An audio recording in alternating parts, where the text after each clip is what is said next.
ಗಿಡನೂ ಚೆನ್ನಾಗಿದೆಯಾ? ಚೆನ್ನಾಗಿದೆ, ಗಿಡ ಚೆನ್ನಾಗಿದ್ದಾವೆ. ಹಾಂ, ಈಗ ನಿಮ್ಮ ಅನಿಸಿಕೆ ರೈತರಿಗೆ ಏನು ಹೇಳಲಿಕ್ಕೆ ಇಷ್ಟಪಡ್ತೀರಾ ನೀವು? ಇನ್ನೂ ಬೇರೆ ಯಾರಾದರೂ ಹಾಕಬೇಕು ಅಂತಂದರೆ ಆಗ್ಬೋದು, ಏನು ತೊಂದರೆ ಇಲ್ಲ. ಯಾಕಪ್ಪ ಅಂದರೆ ಈ ಕಷ್ಟ ಕಾಲದಾಗ ಈ ಕೂಲಿ ಇದ್ರಿಗೆಲ್ಲ ಲೆಕ್ಕ ಹಾಕಿದರೆ ಇದು ಏನೂ ರೋಗ ಇಲ್ಲ, ರುಜಿನ ಇಲ್ಲ, ಔಷಧಿ ಇಲ್ಲ ಅಂದರೆ ಆಗ್ಬೋದು. ಏನು ಚೆನ್ನಾಗೈತೆ ಇದು, ಈ ಬೆಳೆ ಆಗ್ಬೋದು. ಹಾಗಾಗಿ ಇನ್ನೂ ನಿಮಗೆ ಹಾಕ್ಬೇಕನ್ನೋ ಆಸಕ್ತಿ ಇದೆ. ಈಗ ಒಂದು 2-3 ಎಕರೆ ಹಾಕಿದ್ದೀವಿ ಆಲ್ರೆಡಿ ನಾವು. ಹಾಂ, ಇನ್ನೊಂದು 3 ಎಕರೆ ಹಾಕ್ತಾ ಇದೀವಿ ಈಗ.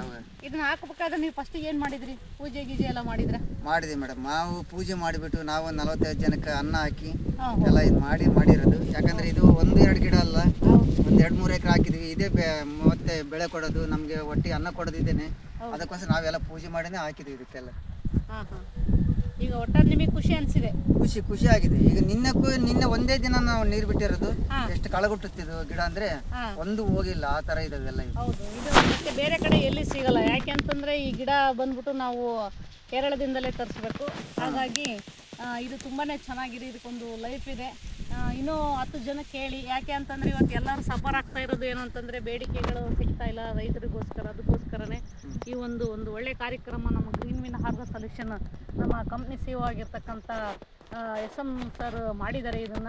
ಇದು ಎಲ್ಲರಿಗೂ ಅನುಕೂಲ ಆಗಲಿ, ನಿಮಗೂ ಕೂಡ ಸಾಕಷ್ಟು ಇದರಿಂದ ಅಭಿವೃದ್ಧಿ ಕಾಣಲಿ ಅಂತ ಹೇಳ್ಕೊಂಡು ನಿಮಗೆ ಧನ್ಯವಾದಗಳು ಹೇಳ್ತೀನಿ.